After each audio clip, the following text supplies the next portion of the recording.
pour acclamer très fort pour le Seigneur Jésus-Christ.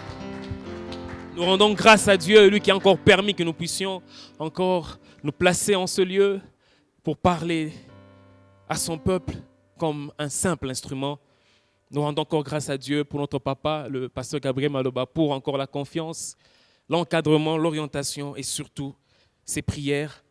Et nous ne cesserons de remercier mes papas qui sont là, pasteur Georges, pasteur Jean, ainsi que tous les anciens de l'église de Nicodème, partout où ils se retrouvent, qui ne cessent de prier pour nous et nous encadrer, afin que nous puissions rester fermes, comme les Tites, comme les Timothées, que nous le soyons aussi dans cette ville de Lubumbashi et dans ce pays.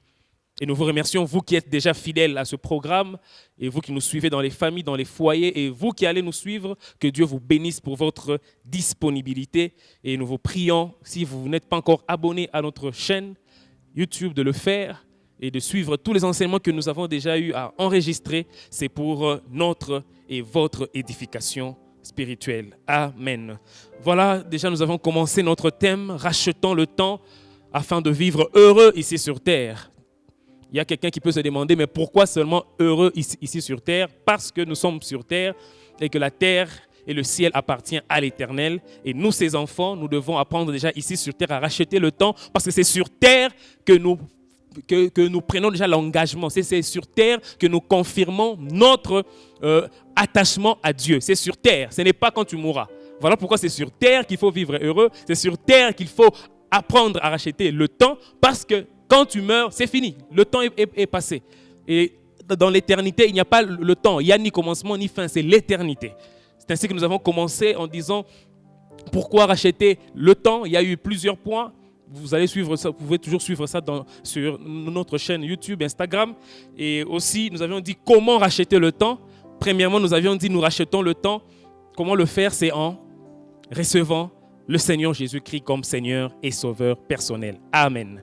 Ce n'est qu'en Christ que nous sommes capables de racheter le temps. Ce n'est que le Seigneur Jésus-Christ qui est capable de nous aider à pouvoir racheter le temps. Valoriser notre temps ici sur terre, c'est en Christ. Parce que loin de Dieu, loin de Jésus, c'est la mort. Loin de Jésus, ce sont les ténèbres. Loin de Jésus, c'est un gaspillage de temps. Parce que nous avions insisté en disant que la vie d'un homme est comme un son, comme un songe, comme une ombre, comme un souffle. Donc tu passeras. Voilà pourquoi, pour que tu ne puisses pas passer totalement et mourir en allant en enfer, il faut recevoir le Seigneur Jésus-Christ comme Seigneur et Sauveur personnel. Deuxièmement, nous avions dit comment racheter le temps, c'est en entretenant la relation, notre relation avec le Seigneur Jésus-Christ, avec Dieu. Comment entretenir cette relation? Nous avions dit par la prière, par la lecture, l'écoute et la méditation de la parole de Dieu, par les jeûnes, les exercices spirituels. Et nous avions dit aussi par l'évangélisation. Nous avions insisté en disant que nous, les chrétiens, nous avons laissé le terrain aux païens, nous avons laissé le terrain aux comédiens, aux acteurs des théâtres, aux acteurs des séries, des films. Et pourtant, nous avions tous les moyens bons à notre disposition pour répandre la parole de Dieu, répandre l'évangile du Seigneur. Et aujourd'hui, le cinquième point qui est contenu dans le deuxième point, parce que le deuxième point, c'est comment entretenir notre relation avec le Seigneur. C'est le cinquième point que nous allons parler aujourd'hui, c'est en confessant nos péchés. C'est par la repentance. C'est par la repentance que nous valorisons le temps ici sur terre. Parce que si tu ne te répands pas, c'est que tu brises ta relation avec Dieu, c'est que tu ne rachètes pas le temps. Et dans la repentance, bien aimé, juste un rappel, quand on dit repentance, c'est toute une étape. La repentance commence d'abord par la reconnaissance de ses péchés. Tu reconnais tes péchés, tu reconnais tes fautes. Premièrement, tu reconnais tes fautes. Deuxièmement, tu les confesses, tu les avoues. Tu les exprimes auprès de Dieu, auprès de la personne que Dieu va t'envoyer, sûrement toujours son serviteur ou sa servante, ça dépend. Tu confesses tes péchés, tu les regrettes. Troisièmement, tu regrettes cela et tu prends la décision d'abandonner ces péchés. Quatrièmement, tu abandonnes, tu prends la décision, non, j'abandonne ces péchés. Et après, tu prends la décision pour finir de suivre le chemin du Christ, de marcher conformément à la parole de Dieu. Amen. Bien-aimé, la vie chrétienne n'est pas facile. Tout ce qu'on vient de dire, facile à prêcher, Facile à lire, facile à expliquer, difficile à pratiquer. Difficile à pratiquer. Voilà pourquoi dans Jean 16, 7 à 11, le Seigneur Jésus-Christ parle du Saint-Esprit en disant qu'il va nous convaincre en ce qui concerne le péché. Quand le Consolateur sera venu, il vous convaincra en ce qui concerne le péché.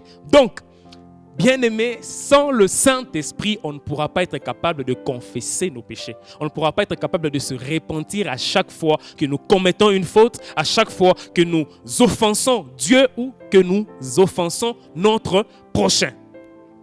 Voilà pourquoi le Saint-Esprit est là. Le Saint-Esprit est là pour m'aider. Le Saint-Esprit est là pour t'aider. Le Saint-Esprit est là pour nous aider afin que nous puissions toujours nous repentir à chaque instant.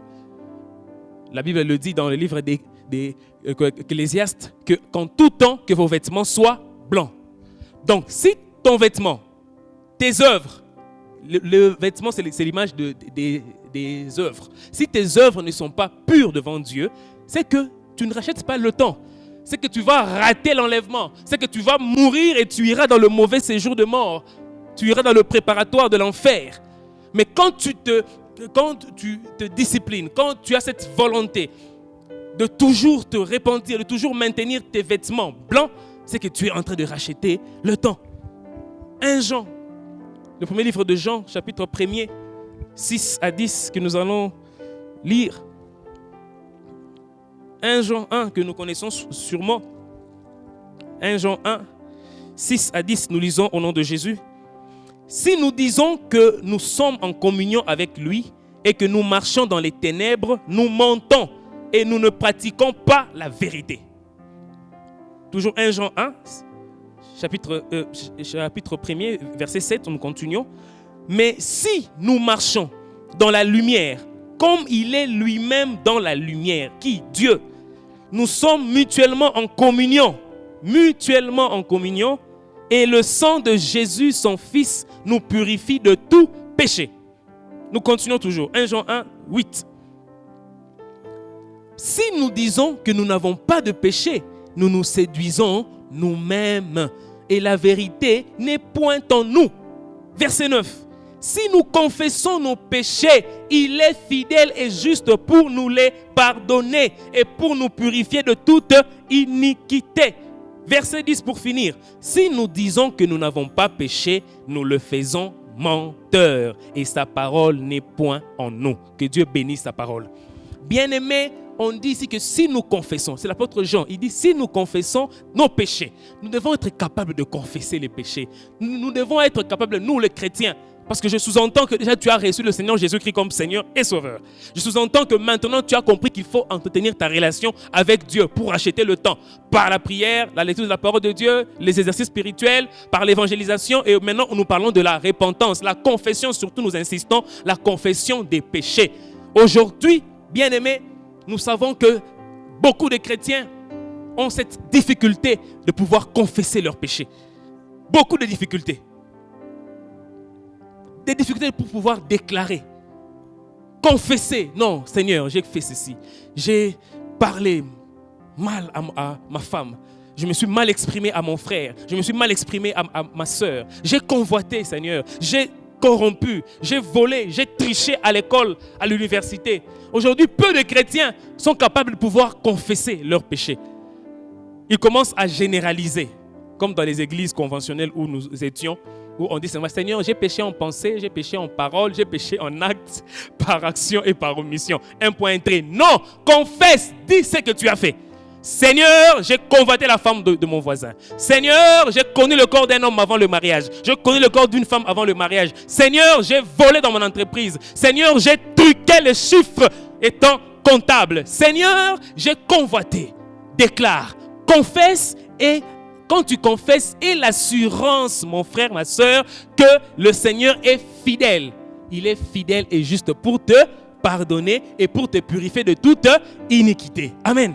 Le problème est que maintenant, les chrétiens, le diable veut nous faire croire que Dieu ne nous a pas pardonné, que Dieu, de fois, il est contre, ou bien il est un Dieu méchant, que si tu confesses, il va te frapper. Non. N'oublions pas que Christ est mort à la croix pour nos péchés. Romains 8, chapitre 8, verset 1er, il est dit ceci: il n'y a point de condamnation pour ceux qui sont en Christ Jésus.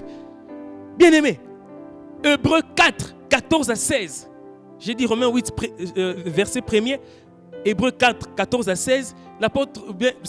L'écrivain du livre des Hébreux est en train de dire que approchons-nous donc avec assurance auprès du trône de grâce. Pourquoi as-tu peur de t'approcher avec assurance? Pourquoi le diable veut te faire croire que Dieu va te frapper directement si tu confesses tes péchés? Non, ce n'est pas la Bible. La Bible nous déclare que notre Dieu, il est lent à la colère, riche en bonté et en fidélité. Pourquoi caches-tu tes péchés? Pourquoi refuses-tu de les avouer? Pourquoi refuses-tu de les confesser? Dans le livre de Proverbes 28, 13 à 14, Proverbe 28, 13 à 14, il est dit que celui qui avoue ses transgressions, qu'est-ce qu'il fait? Il prospère, mais celui qui les cache ne prospère point. Voilà pourquoi tu ne prospères pas dans ta vie. Voilà pourquoi tu ne prospères pas dans ta marche chrétienne. Parce que tu n'avoues pas tes péchés. Tu ne les confesses pas. Tu ne les déclares pas. Bien-aimé, rachète le temps. Valorise ton temps en confessant. Sois sensible au péché. Sois souple. Sois souple. La Bible nous déclare que si mon peuple sur qui est invoqué mon nom s'humilie, prie et cherche ma face. Aujourd'hui, il y a beaucoup de chrétiens qui n'arrivent pas à s'humilier devant la présence de Dieu. On ne s'humilie plus. On s'est dit, j'ai déjà demandé pardon. Est-ce que tu as confessé? Est-ce que tu as reconnu ce que tu as commis comme péché, comme faute? Nous bronchons tous, comme dit la Bible dans Jacques. Nous bronchons tous d'une manière ou d'une autre. Nous tous nous bronchons. Il n'y a personne qui dira qu'il ne pêche pas. On vient de lire dans 1 Jean 1. Que si nous disons que nous n'avons pas de péché, nous faisons de Dieu menteur. Et la vérité n'habite point en nous. Donc, tout le monde pêche, tout le monde bronche, tout le monde faute. Tout le monde commet des erreurs. Voilà pourquoi Christ est mort à la croix, pour moi et toi, afin que nous puissions nous approcher avec assurance du trône de grâce, afin que nous ne puissions pas craindre de nous approcher. Nous ne sommes pas au temps de l'ancienne alliance. Nous ne sommes pas au temps où Dieu ouvrait la terre et engloutissait les gens. Non! Nous sommes maintenant au temps de la grâce. Il y a un passage qu'on aime bien citer, mais qu'on n'arrive pas à toujours mettre ça en pratique. Certains citent cela d'une manière abusive. Là où le péché a abondé, la grâce a surabondé. C'est vrai. Ça surabonde quand tu reconnais tes péchés. Ça surabonde quand tu confesses tes péchés. Ça surabonde quand tu t'humilies. Tu pries et tu cherches la face du Seigneur. Seigneur, j'ai péché. Aujourd'hui, il y a beaucoup d'orgueil spirituel dans nos églises. Des orgueils spirituels. Et moi qui te parle, j'étais un orgueil spirituel. Lorsque je me suis converti, j'ai commencé à grandir spirituellement. Je commençais à croire que... Mais comment tel frère a fait telle erreur? Comment telle sœur a fait telle erreur? Comment? Le Saint-Esprit, comme il est souverain, comme il est Dieu, il a dit, attends, je vais te faire passer toi aussi pour que tu comprennes. 3e année de ma conversion, j'ai commencé à commettre des erreurs d'une manière inconsciente. Des erreurs, des fois je me demandais, mais comment j'ai pu commettre une telle erreur? Bien-aimé, je sais que toi qui me suis, tu te dis, mais est-ce que avec cette erreur ici, est-ce que Dieu va me pardonner? Il va te pardonner. Il est lent à la colère, riche en bonté et en fidélité. Mais quand tu es chrétien, tu commences à grandir, tu commences à être orgueilleux spirituel, tu ne veux pas confesser, tu commences à résumer tes péchés, à résumer ce que tu as fait, c'est là le début de ta chute. Et c'est en ce moment-là où tu n'as plus des vêtements blancs à chaque fois. Or, si tes vêtements commencent à être souillés, commencent à être tachetés, c'est que tu commences déjà à briser ta communion avec Dieu. Petit à petit. Petit à petit, le diable commence à te faire reculer en arrière. Ah non, mais il faut tout, il est film. Mais il est ma image, il y a Mouba, il est. Il t'a fait un nini. Qu'est-ce que ça va faire que je suive ce film ici où on montre des filles nues à la plage, on montre les gens en train de s'embrasser, des célibataires avant le mariage. Qu'est-ce que ça va faire? On montre des gens qui permettent, on nous donne une doctrine que tu peux connaître le corps d'une femme avant le mariage, le corps d'un homme avant le mariage. Qu'est-ce que ça va faire? J'ai seulement regardé. Quand tu commences à banaliser le péché, quand tu commences à sous-estimer la puissance du péché, mon frère, ma soeur, c'est là que tu commences à gaspiller le temps. C'est là que tu ne vas pas racheter le temps. C'est là que tu vas rater l'enlèvement. C'est là que si tu meurs, tu n'iras pas au ciel. Amen. Oui. Ne banalisons pas le péché. Ne jouons pas avec le péché. Ne dorlotons pas le péché. Le péché est quelque chose qu'il faut refuser, qu'il faut haïr. Le commencement de la sagesse, c'est aussi la haine du mal. Il faut haïr le péché. Il ne faut pas être orgueilleux. Non, mais qu'est-ce que ça va faire? Qu'est-ce que ça va faire? Qu'est-ce que ça va faire? Non, ça va faire quelque chose. Ça fera quelque chose dans ta vie. Quand tu commences à banaliser les péchés, au fur et à mesure, tu verras qu'un jour, tu vas tomber d'une manière spectaculaire. Ou toi-même, tu vas commencer à te demander, non, c'est là que nous voyons des gens qui étaient élevés spirituellement, que Dieu avait bénis spirituellement, avec des grâces, avec des dons. Une seule erreur, il fuit l'église. Elle fuit l'église, croyant que Dieu est méchant, croyant que Dieu n'est pas miséricordieux. Et pourtant, Dieu est miséricordieux. Dieu va te recevoir, Dieu va t'accueillir. Mais quand est-ce que tu vas commencer à vouloir fuir l'église par orgueil spirituel? Oh non, si je pars dire au pasteur, qu'est-ce qu'il va croire? Il va croire quoi? Le pasteur, c'est le berger, c'est le pasteur. Il va te couvrir et il va prier pour toi. Aujourd'hui, les gens n'arrivent plus à confesser leurs péchés. Les gens commencent à cacher leurs péchés. Voilà pourquoi nous ne sommes plus puissants. Voilà pourquoi l'église n'est plus puissante. Oh non, le temps des miracles est passé. Ce n'est pas encore passé. On n'opère pas des miracles parce que nous ne sommes plus puissants, parce que nous ne sommes plus repentants. Parce que nos vêtements sont tachetés, sont souillés. Quand tu viens prier pour quelqu'un qui a des démons, si le démon ne part pas, c'est que toi, il y a quelque chose que le démon a eu à te faire. Parce que le démon devant les 7 fils de Séva, quand ils ont chassé, ils ont dit non, nous te chassons au nom de Jésus que Paul prêche. Ce fou-là les a regardés. Je connais Jésus, je connais Paul, mais vous, qui êtes-vous? Il les a tabassés.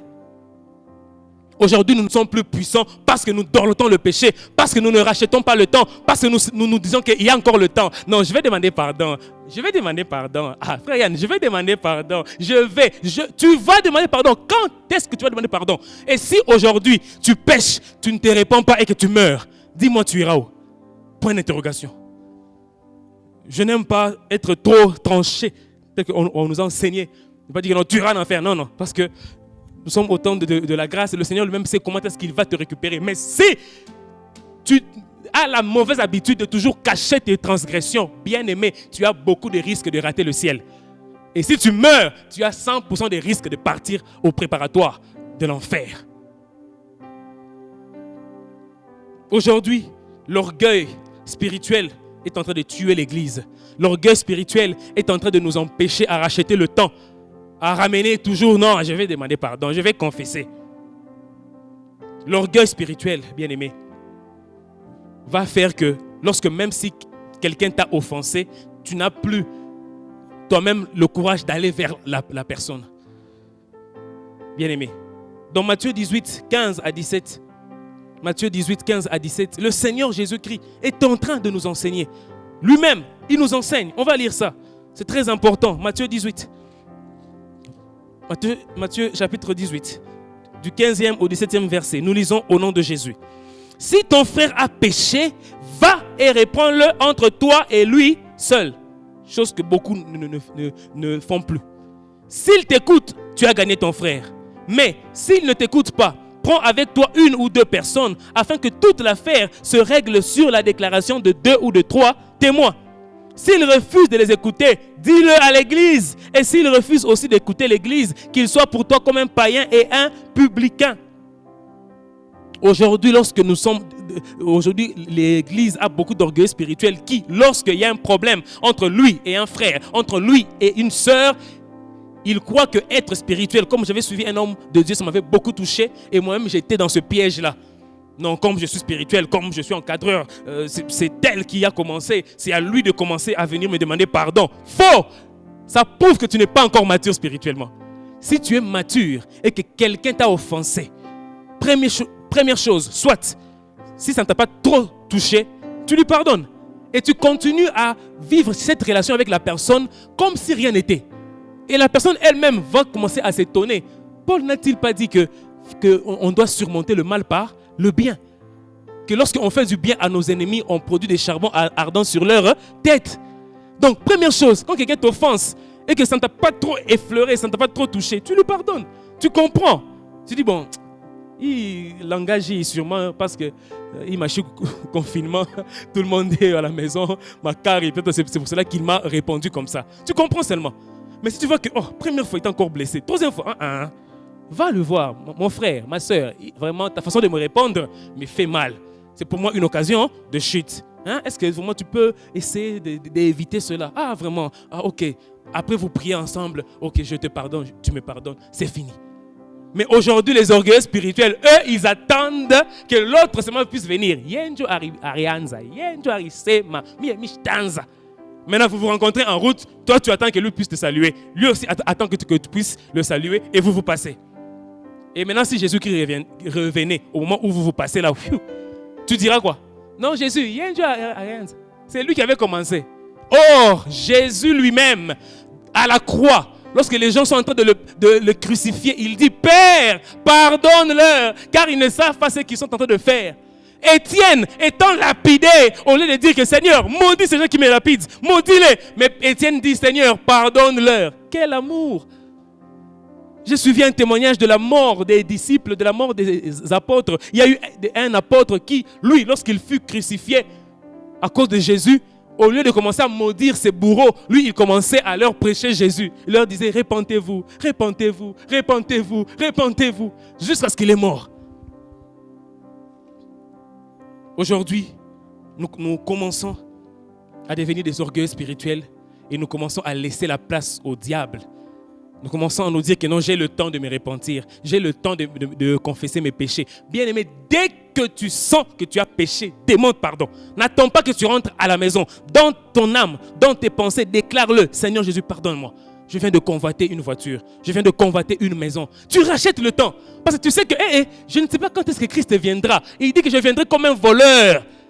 Est-ce qu'un voleur prévient avant de venir? Non. Comme il ne prévient pas, donc toi tu dois être éveillé, veiller et prier afin que vous ne tombiez pas dans la tentation. Voilà pourquoi moi qui te parle, je veille et je prie. Quand je pêche, je demande pardon. Seigneur, j'ai convoité, pardonne-moi. J'ai convoité cette soeur qui est passée, pardonne-moi. J'ai convoité la maison que j'ai vue, pardonne-moi. J'ai convoité la voiture que j'ai vue, pardonne-moi. Seigneur, je me suis énervé contre ma femme, pardonne-moi. Et ça ne se limite pas là. Si tu offenses quelqu'un, tu dois aller aussi demander pardon en premier. N'attends pas seulement que l'autre puisse commencer. Bien-aimé, retiens ceci. Ou bien retenons ceci. Parce que nous-mêmes aussi nous sommes concernés. Dieu ne nous punit pas selon nos péchés. Amen. Oui. Parce que tu vas croire que non. Vile mina fanya hii mambo. C'est que conséquence moya itakuya ndani ya maisha yangu. J'interprète. Tu vas dire que comme j'ai commis ce péché, c'est que Dieu va me frapper. C'est ça le mal avec certaines fausses doctrines, bien-aimées, qu'il faut déclarer aujourd'hui. Des gens qui viennent nous faire croire que Christ, que l'œuvre de la croix est vaine. Non! Oh non, comme tu avais commis ça, comme ton père avait commis ça, c'est que toi aussi tu vas subir ça. Non! Il n'y a point de condamnation pour ceux qui sont en Christ Jésus. Dans Jérémie 31, le verset 29 au verset 34. Jérémie 31, 29 à 34. Les enfants d'Israël sont en train de dire que nos pères ont mangé des raisins verts et les dents des enfants ont été agacées. Mais Jérémie, étant prophète, il dit, vous n'aurez plus raison de dire cela. L'âme qui pêche, c'est celle qui mourra. Dis-moi amen. L'âme qui pêche, c'est celle qui mourra. Voilà pourquoi tu ne dois pas te dire que non, comme j'ai commis tel péché, c'est que, ou bien comme mon père a commis tel péché, c'est que moi aussi je vais subir cela. Non, n'aie pas peur de confesser tes péchés. On va lire ce passage où le psalmiste David, et cela m'avait beaucoup aidé lorsque je commettais des erreurs, où je commençais à me dire non, c'est fini, c'est que moi je suis fait pour l'enfer, c'est que Dieu ne me connaît pas. En lisant ce passage dans Psaume 103, Psaume 103, le verset 10, nous lisons au nom de Jésus. On dit ceci, Psaume 103, 10, il ne nous traite pas selon nos péchés. Il ne nous punit pas selon quoi? Nos iniquités. Je répète, il ne nous traite pas selon nos péchés, il ne nous punit pas selon nos iniquités. Bien aimé, si Dieu devait commencer à nous traiter selon nos péchés, mais qui pourrait subsister? Qui pourrait dire que je suis chrétien?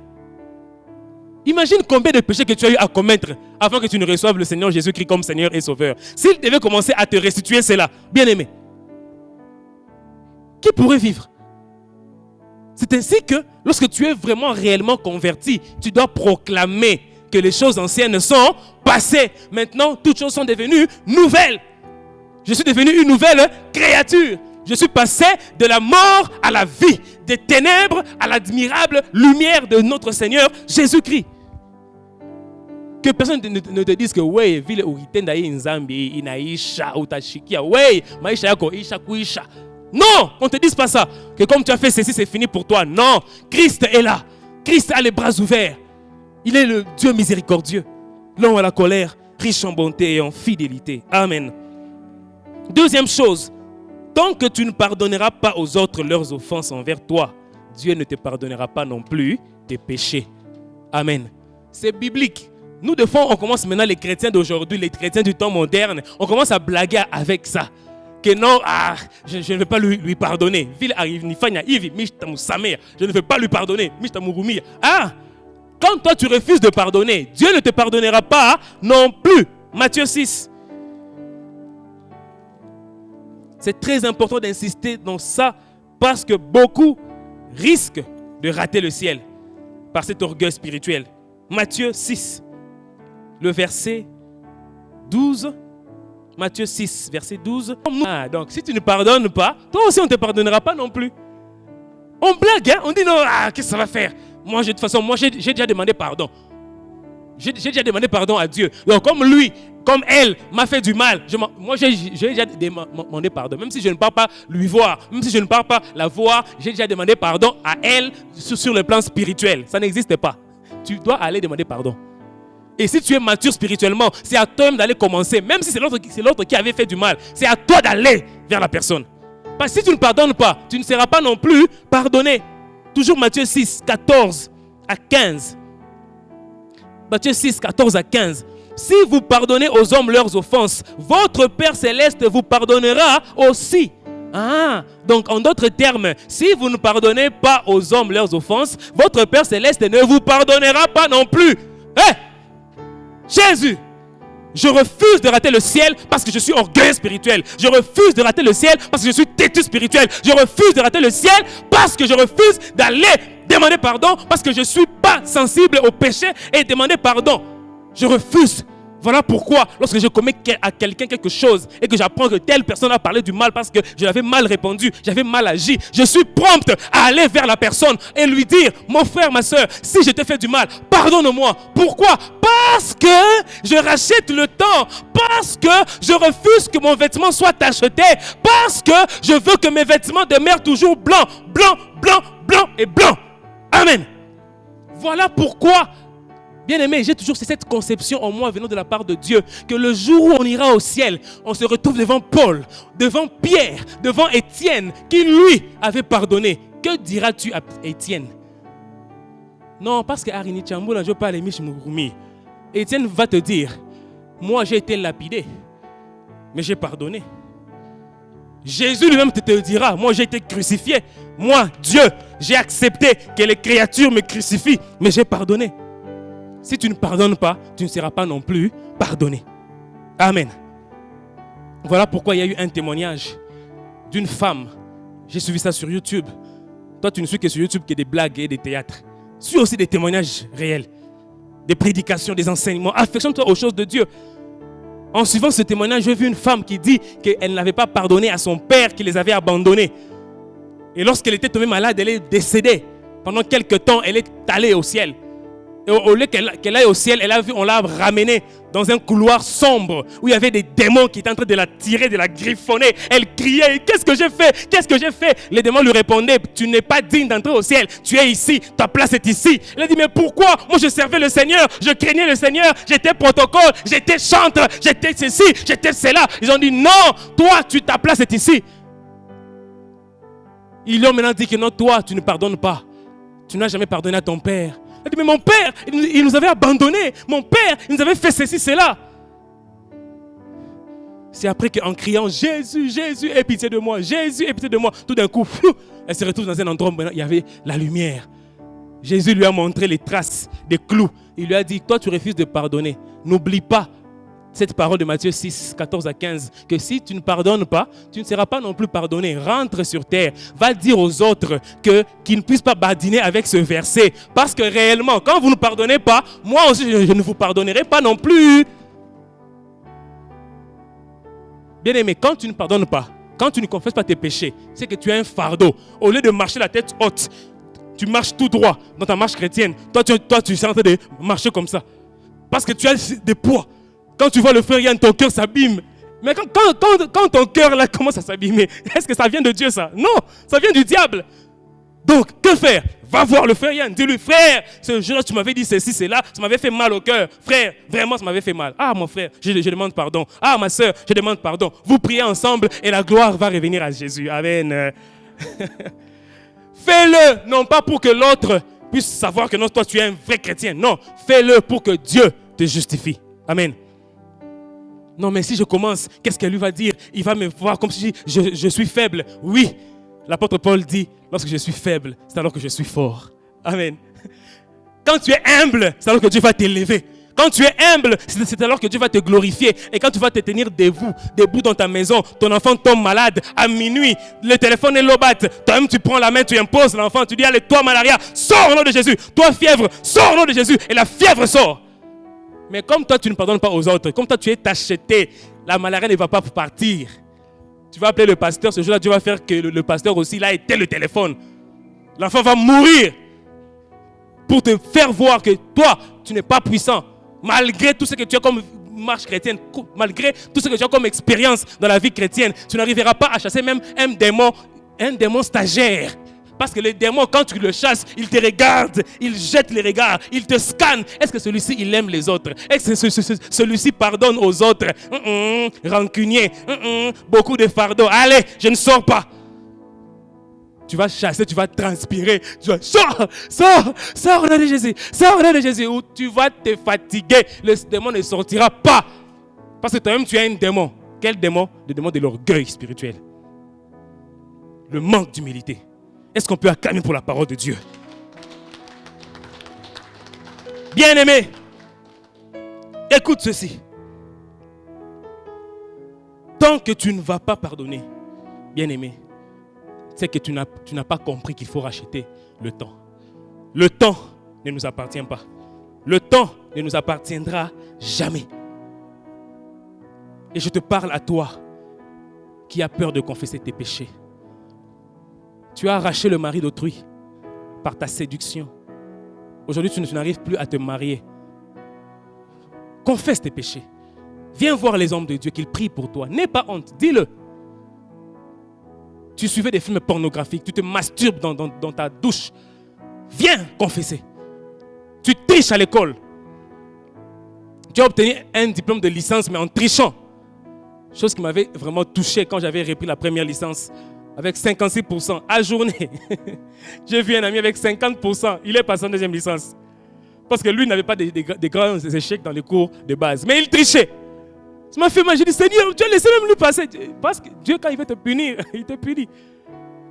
Mais tu sais que ton diplôme, là, tu n'as pas mérité. Tu as corrompu. Tu as pris des fuites aux examens d'État.